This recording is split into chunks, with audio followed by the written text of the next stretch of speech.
இந்த வேளைய ராஜா நீங்க பேசுங்கப்பா, நாங்க கேட்கிறோம் தகப்பனே. நம்முடைய வார்த்தையை நாடி வந்திருக்கிறப்பா. எங்கள் ஒவ்வொருவரோடு கர்த்தர் இங்க இடைப்பட போகிறக்க நன்றி அப்பா. இயேசுவின் நாமத்தில் ஜெபிக்கிறேன் ஜீவனுள்ள நல்ல பிதாவே, ஆமென். இன்னைக்கு கூட கர்த்தருடைய வார்த்தைக்கு நேரம் நம்ம போக போறோம். கர்த்தர் இன்னைக்கு நம்மளுக்கு இன்னைக்கு ஒரு காரியத்தை கற்றுக் கொடுக்க போறாங்க. எவை வெளியரங்கமா இருக்க வேண்டும், எவை அந்தரங்கமா இருக்க வேண்டும். எல்லாரும் எடுத்துக்கோங்க. மத்தேயு 6ஆம் அதிகாரம் 1ஆம் வசனம் 5ஆம் வசனம் 17ஆம் வசனம். மத்தேயு 6ஆம் அதிகாரம் 1ஆம் வசனம் 5ஆம் வசனம் 17ஆம் வசனம். மனுஷர் காண வேண்டும் என்று அவர்களுக்கு முன்பாக உங்கள் தர்மத்தை செய்யாதபடிக்கு எச்சரிக்கையா இருங்கள். செய்தால் பரலோகத்தில் இருக்கிற உங்கள் பிதாவின் இடத்தில் உங்களுக்கு பலன் இல்லை. 5வது வசனம். அன்றியும் நீ ஜெபம் பண்ணும்போது மாயக்காரரை போல் இருக்க வேண்டாம். மனுஷர் காணும்படியாக அவர்கள் ஜெப ஆலயங்களிலும் வீதிகளிலும் சந்திகளிலும் நின்று ஜெபம் பண்ண விரும்புகிறார்கள். நீயோ ஜெபம் பண்ணும் போது உன் அறை வீட்டுக்குள் பிரவேசித்து உன் கதவை பூட்டி அந்தரங்கத்தில் இருக்கிற உன் பிதாவை நோக்கி ஜெபம் பண்ண. 17வது வசனம். நீயோ உபவாசிக்கும் போது அந்த உபவாசம் மனுஷருக்கு காணப்படாமல் அந்தரங்கத்தில் இருக்கிற உன் பிதாவுக்கே காணப்படும்படியாக உன் தலைக்கு எண்ணெய் பூசி உன் முகத்தை கழுவு. இதுல நம்ம பாக்குறோம், நம்ம வந்து இது வந்து கர்த்தர் இடத்துல ஜெபிக்கணும். கர்த்தர் வந்து சொல்லியிருக்கிறாங்க ஏழைக்கு இறங்கணும், எல்லாமே சொல்லியிருக்கிறாங்க. கர்த்தர் சொன்ன காரியத்தை தான் நம்ம செய்யறோம். ஆனா அநேக நேரம் நம்ம இது நிமித்தமா காயப்படுறோம் இல்ல. ஒருவேளை நீங்க இந்த இடத்துல நிறைய காரியத்தை குறிச்சு அங்கலாய்த்து கொண்டு இருக்கலாம். அநேக காரியத்து நிமித்தமா நீங்க பாதிக்கப்பட்டிருக்கலாம். மனுஷங்களோட வார்த்தையோ அவங்க நடந்துக்கிற விதமோ ஏதோ ஒரு விதத்துல உங்களை காயப்படுத்திக்கலாம். இந்த நேரத்துல நீங்க காயப்பட்ட இருதயத்தோட இந்த இடத்துல வந்திருக்கலாம். கர்த்தர் உங்களை பார்த்து சொல்றாங்க, நீங்க யாரு கலங்க வேண்டாம், ஏன்னா பரலோகத்துல உங்களுடைய பலன் மிகுதியா இருக்குன்னு சொல்லி கர்த்தர் நம்மளுக்கு கற்று தராங்க. பைபிள் ஒரு வசனம் இருக்குல்ல, நம்ம வந்து மத்திய 6ஆம் அதிகாரத்துல 24ஆம் வசனத்துல 2 எஜமான்களுக்கு ஊழியம் செய்ய ஒருவனாலும் கூடாது. நம்ம அநேக நேரம் என்ன தெரியுமா நினைக்கிறோம், கர்த்தருக்கும் நல்லவங்களா இருக்கணும், மனுஷங்களுக்கும் நல்லவங்களா இருக்கணும்னு நினைக்கிறோம். கர்த்தருக்கும் பிரியமா நடந்துக்கணும், மனுஷங்களுக்கும் பிரியமா நடந்துக்கணும் நம்ம நினைக்கிறோம். ஆனா நம்மளால அதை செய்ய முடியாது. நம்ம கர்த்தருக்கு மாத்திரம் தான் ஊழியம் செய்யணும். நம்ம மனுஷங்களுக்கு ஊழியம் செய்யணும்னு நினைச்சோம்னா, மனுஷங்களை பிரியப்படுத்தணும்னு நினைச்சோம்னா நம்ம கர்த்தருடைய ட்ராக்கை விட்டு நம்ம வழி விலகி போயிருவோம். அதனால ஒருவேளை யாராவது நம்மளை காயப்படுத்திருக்கா, நம்ம நல்லதுதான் செஞ்சிருப்போம், கர்த்தர் சொல்லி கொடுத்துதான் செஞ்சிருப்போம், நம்ம அன்பா தான் இருந்திருப்போம், அவங்களுக்கு ஹெல்ப் தான் பண்ணிருப்போம், அவங்க நல்லா இருக்கணுங்கிறதுக்காக தான் நம்ம இந்த காரியத்தை சொல்லியிருப்போம். ஆனா அவங்க வந்து அவங்க நம்மளை காயதான் படுத்திருப்பாங்க, காயத்துக்கு மேல காயம் பட்டிருப்போம். ஒரு நல்ல வேலையிலயோ ஏதோ ஒரு காரியத்துல நம்ம சொல்லலாம், வெளியில உள்ளவங்க யாரும் சொன்னா கூட ஒண்ணும் இல்ல, சொந்த வீட்டுல உள்ளவங்க சொல்றாங்க, அம்மா சொல்றாங்க, அப்பா சொல்றாங்க, வேலை இல்லைன்னு சொல்லி என்ன பரியாசம் பண்றாங்க, வெளியில போக முடியல, சொந்தக்காரங்க முன்னாடி நிக்க முடியல, இப்படி சொல்லி நம்ம ஒரு வேளை கவலைப்படலாம். இன்னைக்கு கர்த்தர் நம்மளுக்கு இந்த காரியத்தை குறிச்சு நம்மளுக்கு கற்று தராங்க. அவங்களை நம்ம மன்னிச்சிடணும். ஒருவேளை அவங்களை மன்னிக்க முடியலன்னா நீங்க இப்படி நினைச்சு பாருங்க. கோழியை பத்தி உங்களுக்கு தெரிஞ்சிருக்கும். கோழி என்ன பண்ணுனா, குஞ்சுகள் வந்து கோழி இடத்துல வந்து அடைக்கலம் எப்படி சொல்றதுன்னா, ஒரு கோழி இருக்குதுன்னா தாய் கோழி கிட்ட நிறைய சின்ன சின்ன குழந்தைங்க கோழி எல்லாம் என்ன பண்ணுனா சுத்தி சுத்தி வரும். தாயோட கோழி கிட்ட வந்து அடைக்கலம் புகுறதுக்காக வரும், ஒரு சேஃப்டிக்காக. இப்போ ஒரு நாயோ ஏதோ ஒண்ணு வருதுன்னா டக்குன்னு கோழி என்ன பண்ணுனா அதோட குஞ்சுகளை வந்து தனக்கு பின்னாக மொத்தமா அதை வந்து அடக்கி வச்சுக்கும், பாதுகாத்துக்கும். ஆனா அப்படி செய்யும் போது என்ன தெரியுமா நடக்கும், அந்த குஞ்சுகளுக்கு வந்து காயப்படும். குஞ்சு வந்து கோழி என்ன பண்ணுனா தன் காலால அந்த குஞ்சுகளை மிதிக்கும். நம்ம பார்க்கும் போது ஐயோ கோழி குஞ்சு செத்து போயிருமோ நம்ம நினைப்போம். ஆனா அது சாகாது, தாய்க்கு தெரியும். அதே மாதிரிதான் ஒரு வேளை இன்னைக்கு நம்மள ஏசப்பா இப்படிப்பட்ட பாதிக்குள்ள போக அனுமதிச்சிருக்கலாம். ஆனா ஏசப்பாக்கு தெரியும் எந்த அளவுக்கு என் மகளால எதை தாங்க முடியும், எதை தாங்க முடியாது அப்படிங்கிற தெரிஞ்சிருந்துதான் நம்மளுக்கு இந்த காரியத்தை அனுமதிச்சிருக்காங்க. அவங்க வந்து அவங்களுக்கும் நமக்கு ஒரு சம்பந்தம் இருக்கு, இந்த உலகத்துல இருக்கிற எல்லாருக்கும் நமக்கு ஒரு சம்பந்தம் இருக்கு. எந்த ரத்தத்தினால நம்ம வந்து மீட்கப்பட்டோமோ, எந்த ரத்தத்தினால நம்ம வாங்கி கொள்ளப்பட்டோமோ, அதே ரத்தத்தினால அவங்களும் மீட்கப்பட்டிருக்காங்க. அவங்க வேற யாரும் இல்ல, உங்களுக்கும் எனக்கும் சகோதரனும் சகோதரினா. அவங்க காயப்படுத்தினாங்கன்னா வருத்தப்படாதீங்க. ஏன்னா அந்த தாய் குஞ்சு வந்து அந்த தாய் கோழி வந்து தன் குஞ்சுகளை மிதிக்குன்னு சொல்லி குஞ்சுக வந்து அடுத்த நிமிஷம் போகாம இருந்துருந்துச்சுன்னா அந்த குஞ்சுகளுக்கு எந்த நிலைமைனாலும் ஏற்பட்டிருக்கலாம். இன்னைக்கு ஒருவேளை சொந்த குடும்பத்துல நம்மள இது பண்ணலாம், தாய் தகப்பன் நம்மளோட சுற்றி இருக்கிறவங்க, நம்ம ரொம்ப நேசிக்கிறவங்க, நம்ம யாருக்கிட்டயாவது போய் அடைக்கலம் கேட்கறதுக்காக போயிருப்போம், ஒரு ஆறுதலான ஒரு வார்த்தைக்காக போயிருப்போம். ஆனா அவங்களே நம்மளை காயப்படுத்திருப்பாங்க. அது நிமித்தம் சோர்ந்து போகாதீங்க. ஒரு நல்ல ஞாபகம் வச்சுக்கோங்க, அப்படி நம்ம ஒவ்வொரு நேரத்திலயும் நம்ம அடிபடும் போதும் நம்ம ஏதோ ஒரு காரியத்தை புதுசா கற்றுக்கொள்றோம். தப்பிக்கிறதுக்கு ஒரு புதுசான காரியத்தை நம்ம கற்றுக்கொள்கிறோம். ஏதோ ஒரு புதிய காரியத்தை கர்த்தர் நம்மளுக்கு கற்றுக் கொடுத்துதான் அந்த இடத்துல இருந்து கூட்டு வராங்களே தவிர நம்ம சும்மா காயம் மட்டும் பட்டுட்டு இருக்கல. கர்த்தர் நம்ம கூட இருக்கிறாங்க. இன்னும் அநேகர் நம்ம எதுக்காக கலங்கி கொண்டு இருக்கிறோம், எதுக்காக கவலைப்படுறோம்னா ஆவிக்குரிய வாழ்க்கைக்காக கவலைப்படுறோம். மத்தேயு 6வது அதிகாரத்துல 25வது வசனம். ஆகையால் எண்ணத்தை உண்போம் எண்ணத்தை குடிப்போம் என்று உங்கள் ஜீவனுக்காகவும், எண்ணத்தை உடுப்போம் என்று உங்கள் சரீரத்துக்காகவும் கவலைப்படாதிருங்கள் என்று உங்களுக்கு சொல்லுகிறேன். ஆகாரத்தை பார்க்கலும் ஜீவனும், உடையை பார்க்கலும் சரீரமும் விசேஷித்தவைகள் அல்லவா அப்படின்னு சொல்லியிருக்கிறாங்க. நம்ம என்னன்னா நம்ம வந்து சாப்பாடு இல்ல, எங்க வீட்ல தண்ணி இல்ல இப்படின்னு சொல்லி நம்ம யாரும் கவலைப்படுறது இல்ல. கர்த்தருடைய கிருபையினால நம்ம இது எல்லாமே நம்ம எல்லாருக்குமே நல்லா கிடைச்சிருக்குது. ஆனா நம்ம என்ன காரியத்துக்காக கவலைப்படுறோம்னா, நம்மளுக்கு ஒரு தாகம் இருக்கு, நம்மளுக்கு ஒரு பசி இருக்கு. அது என்னன்னா பரிசுத்தத்தை குறிச்சு, கர்த்தரை நெருங்குறது குறிச்சு, நம்ம கர்த்தர்கிட்ட எப்படியாவது நெருங்கணும், கர்த்தரை தரிசிக்கணும், நம்ம பரிசுத்தமாய் வாழணும், ஏசப்பாவோட சித்தத்தை நிறைவேற்றணும், ஏசப்பாக்காக நான் அதை செய்யணும், இதை செய்யணும், ஏசப்பாவை பிரியப்படுத்தணும், பரலோகத்துல என் நிமித்தமா சந்தோஷம் உண்டாகணும், நான் அதை செய்யணும், கர்த்தரி நாமத்தை மகிமைப்படுத்தணும்னு சொல்லி நம்ம எல்லாருக்கும் ஒரு பசி, ஒரு தாகம் இருக்குது. ஆனா அதை செய்ய முடியாதபடிக்கு நம்ம அநேக நேரத்துல விழுந்து போறோம், சோர்ந்து போறோம். நம்மளால சில கடினமான பாதையில நம்மளால போக முடியல, ஐயோ அது கடினமா இருக்கு, வனாந்திரமா இருக்குன்னு சொல்லி நம்ம அங்கலாய்த்து கொண்டு இருக்கிறோம். நம்ம ஜீவனை குறித்து கவலைப்படுறோம். ஆனா நம்மளோட கவலை எப்படிப்பட்டதா இருக்குன்னா, நம்ம இயலாமை குறிச்சே நம்ம யோசிச்சுட்டு இருக்கோம். என்னால அது முடியல, என்னால பரிசுத்தமா நிக்க முடியல, அதை செய்ய முடியல, இதை செய்ய முடியலையே நம்ம கவலைப்படுறோமே தவிர, இந்த ஜீவனை குறிச்சு, உங்களுக்குள்ள எனக்குள்ள இருக்கிற ஜீவனை குறிச்சு நம்ம பரலோகத்துல இருக்கிற நம்ம தகப்பன் இதை குறிச்சு ஒவ்வொரு நாளும் ஒவ்வொரு இமை பொழுதுக்கும் ரொம்ப ஜாக்கிரதையா இருக்கிறாங்க. அவங்க வேற எங்கேயும் இல்ல, நம்மளுக்குள்ள வாசம் பண்றாங்க, நம்மளோட வலது பக்கத்துல நமக்கு நிழலா இருக்கிறாங்க. கர்த்தர் ஒருத்தங்க இருக்காங்கிறத நம்ம மறந்து போயிரும். இந்த பசியும் இந்த தாகத்தையும் கொடுத்தவர் நிச்சயமா ஆகாரத்தை கொடுப்பாருங்கிறத நம்ம அநேக நேரத்துல மறந்து போயிரும். நீங்க கேள்விப்பட்டிருப்பீங்க, அநேக நேரத்துல வந்து சின்ன பிள்ளைங்க கை குழந்தைங்க இருக்கிற வீட்டுல வந்து குழந்தை அழுத உடனே கொடுத்து தூக்கி சாப்பாடு கொடுக்க மாட்டாங்க. கொஞ்ச நேரம் அழ விடுவாங்க, நல்லா அழுது கத்தி கத்தி அழுது எனர்ஜி எல்லாம் போற அந்த டைம்ல சாப்பாடு கொடுப்பாங்க. ஏன் அப்படின்னா, அந்த குழந்தை அழுத உடனே சாப்பாடு கொடுத்து பழகணும்னா அந்த குழந்தை ஒழுங்கா சாப்பிடாது. ஒரு கிண்ணத்துல வச்சோன்னா கொஞ்சம் தான் சாப்பிடும். அதனால என்ன பண்ணுவாங்கன்னா, நல்லா விட்டு அழுத உடனே தராம கொஞ்ச நேரம் கழிச்சு கொடுப்பாங்க. சில நேரம் நம்மளுக்கு கூட அப்படிதான் இருக்கும். என்னடா நான் பரிசுத்தத்துக்காக ஏசப்பா கிட்ட ஒப்பு கொடுக்குறேன், இவ்வளவு ஆசையா கேட்கிறேன், நீ முழு மனதோட என்கிட்ட கேட்டா நான் உனக்கு எதனாலும் தருவேன்னு சொன்னாங்க. அப்ப ஏன் எனக்கு ஏசப்பா இன்னைக்கு உடனே தரல? நான் இன்னைக்கே பரிசுத்தமா வாழணும்னு ஆசைப்படுறேன், ஏன் என்னால வாழ முடியல? எனக்கு பலன் இல்லைன்னு தான் ஏசப்பாக்கு தெரியுமே, நான் ஏசப்போட பலனை கேட்டுட்டேன், அதுவும் எனக்கு ஏன் கிடைக்க மாட்டேங்குது அப்படின்னு சொல்லி நம்ம அநேக நேரத்துல போராடி கொண்டிருக்கலாம். அநேக நேரத்துல இது குறிச்சு நம்ம கவலைப்பட்டிருக்கலாம், என்னால ஒரு டெடிகேட்டடான லைஃப் வாழ முடியலையே, ஏசப்பா எதிர்பார்க்கிற ஒரு வாழ்க்கையினால வாழ முடியலன்னு சொல்லி நம்ம கவலைப்பட்டிருக்கலாம். ஆனா இன்னைக்கு ஏசப்பா நம்மளுக்கு சொல்றாங்க, ஏசப்பா நம்மள வந்து குழந்தை, ஒரு தாயோட அன்புல மேலான அன்பு நம்ம தகப்பனுடைய அன்பு. அப்படி இருக்க சமயத்துல அந்த தாயே தன் குழந்தைக்கு எந்த நேரத்துல சாப்பாடு கொடுக்கணும், எந்த நேரத்துல எதை கொடுக்கணும், எந்த பசி எவ்வளவு அதிகரிக்கணும், எந்த தாகத்தை எவ்வளவு அதிகரிக்கணும்னு அறிந்திருந்து அந்த தாய் கொடுப்பாங்கன்னா, அப்ப நம்ம ஏசப்பா நம்மளுக்காக எவ்வளவு செய்வாங்க. நீங்க நல்லா யோசிச்சு பாத்தீங்கன்னா தெரியும், ஒவ்வொரு நாளும் நீங்க பரிசுத்தமா வாழ முயற்சி செய்யும் போதும் ஒருவேளை நீங்க வீழ்ந்து போகலாம், சோர்ந்து போகலாம், என்னால முடியல, இந்த பாதை வனாந்திரமா இருக்கேன்னு சொல்லி அநேக நேரத்துல எங்க நான் இப்ப நான் கண் முழிச்சிருந்தா பாவம் செஞ்சிருவோம்னு சொல்லி படுத்து தூங்குன நாட்கள் கூட அநேகமா இருக்கலாம். ஆனா நீங்க நல்லா நீங்க ஞாபகப்படுத்தி பாத்தீங்கன்னா தெரியும், நீங்க ஒவ்வொரு நாளும் எழும்பும் போது கர்த்தர் ஒவ்வொரு தடவையும் உங்களை எழுப்பும் போது ஒவ்வொரு புது பலன் கொடுத்து எழும்பியிருப்பாங்க. அடுத்த தடவை நீங்க தடுமாறும் போது அந்த நீங்க இதுக்கு முன்னாடி தடுமாறுன இடத்துல நீங்க தடுமாற மாட்டீங்க.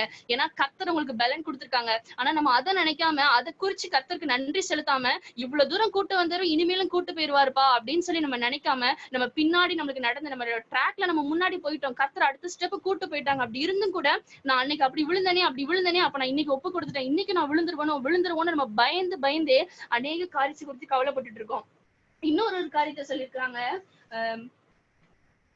எண்ணத்தை உடுப்போம் என்று உங்களை சரீரத்துக்காகவும் நீங்க கவலைப்படுகிறது என்ன அப்படின்னு சொல்லி கேட்டிருக்காங்க. நம்மளுக்கு கூட நம்மளுக்கு வந்து நல்ல ட்ரெஸ் கர்த்தர் கொடுத்திருக்காங்க, நம்ம ட்ரெஸ்ஸுக்காக கவலைப்படல, ஆனா நம்ம இன்னொரு காரியத்துக்காக கவலைப்படுறோம், ரட்சிப்பின் வஸ்திரத்துக்காக.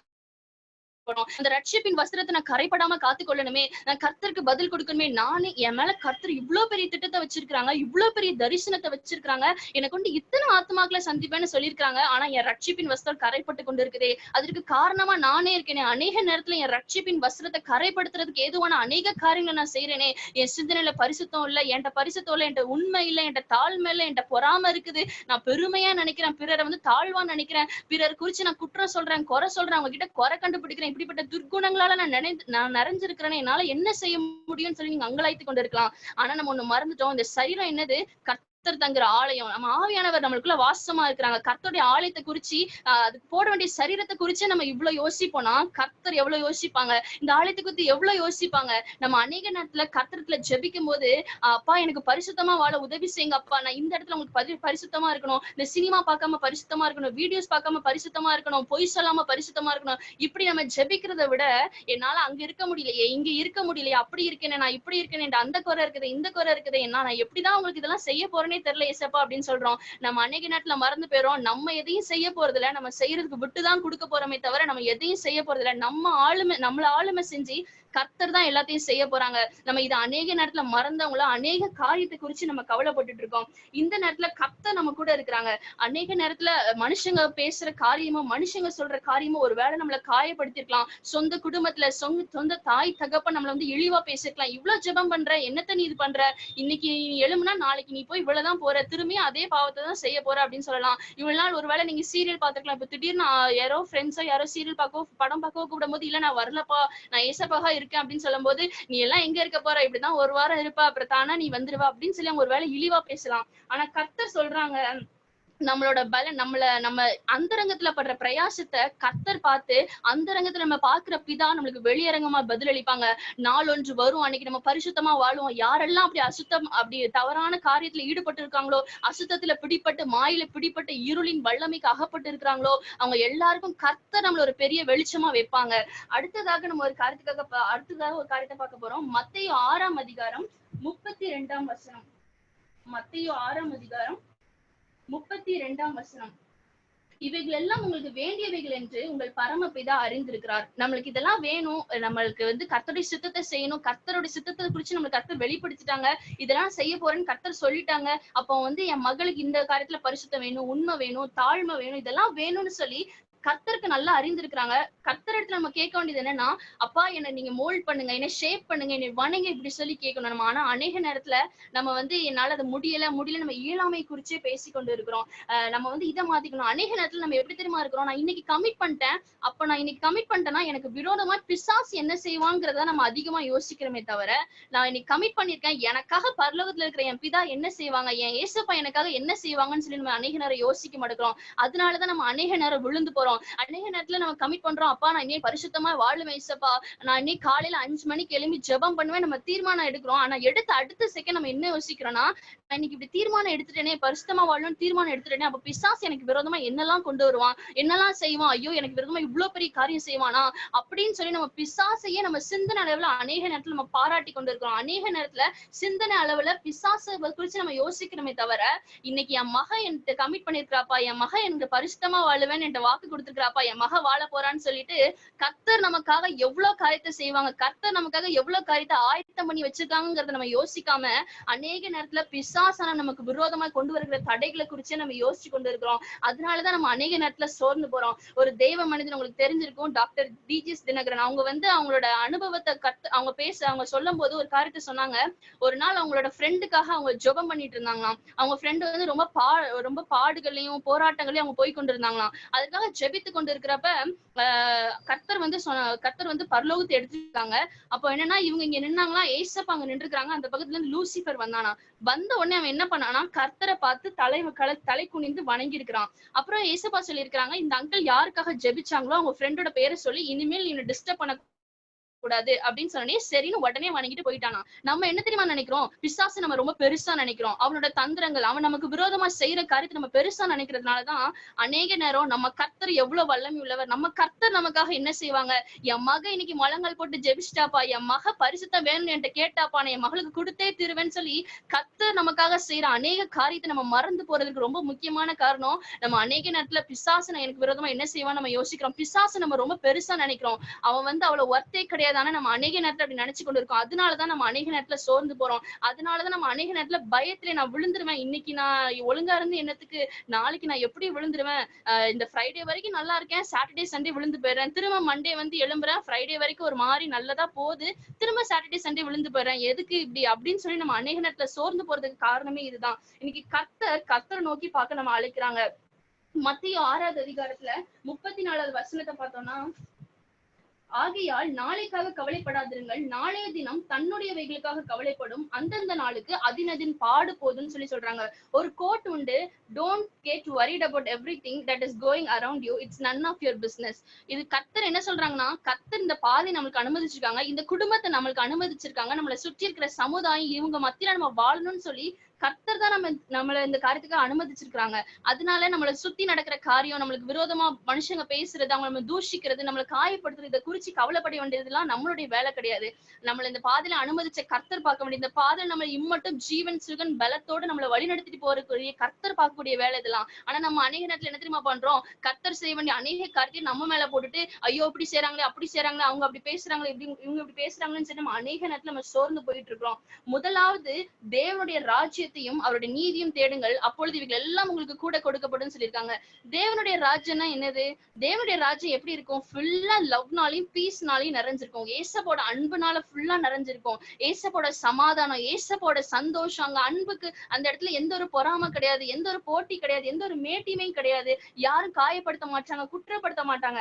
நம்ம முதலாவது தேவனுடைய ராஜ்யத்தை தேடும் போது அப்ப இதெல்லாம் நம்மளுக்கு கூட கொடுக்கப்படும் சொல்றாங்க. தேவனுடைய ராஜ்யத்தை தேடுறதுன்னா என்னன்னா, நம்ம கர்த்தருடைய அன்பை தேடணும்.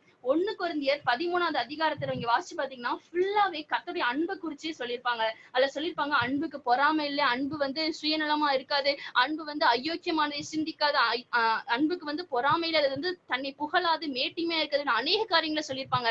இன்னைக்கு நம்ம ஒருவேளை நம்ம நினைச்சு கொண்டிருக்கலாம், என்னால அவங்கள மன்னிக்க முடியல, எனக்குள்ள பெருமை இருக்கு, மேட்டிமை இருக்கு, என்கிட்ட பரிசுத்தம் இல்லை, என்கிட்ட உண்மை இல்லை, நான் இச்சையானதை பாக்குறேன், இச்சையானதை சிந்திக்கிறேன், நான் எவ்வளவு நினைச்சாலும் என்னால அதை கண்ட்ரோல் பண்ண முடியலன்னு சொல்லி நம்ம ஒருவேளை கலங்கி கொண்டிருக்கலாம், போராடி கொண்டிருக்கலாம். ஆனா கர்த்தர் சொல்றாங்க, நிறைவானது வரும்போது குறைவானது ஒளிந்து போகும். நிறைவான அந்த தேவனுடைய அன்புல நம்ம பரிபூர்ணப்படும் போது இந்த குறைவெல்லாம் அழிந்து போகும். அன்புல நம்ம பூர்ணப்படும் போது, கர்த்தருடைய அன்புல நம்ம பூர்ணப்படும் போது இப்படிப்பட்ட குப்பையான காரியம் நம்ம ரொம்ப ஈஸியா ஜெயிச்சிருவோம்.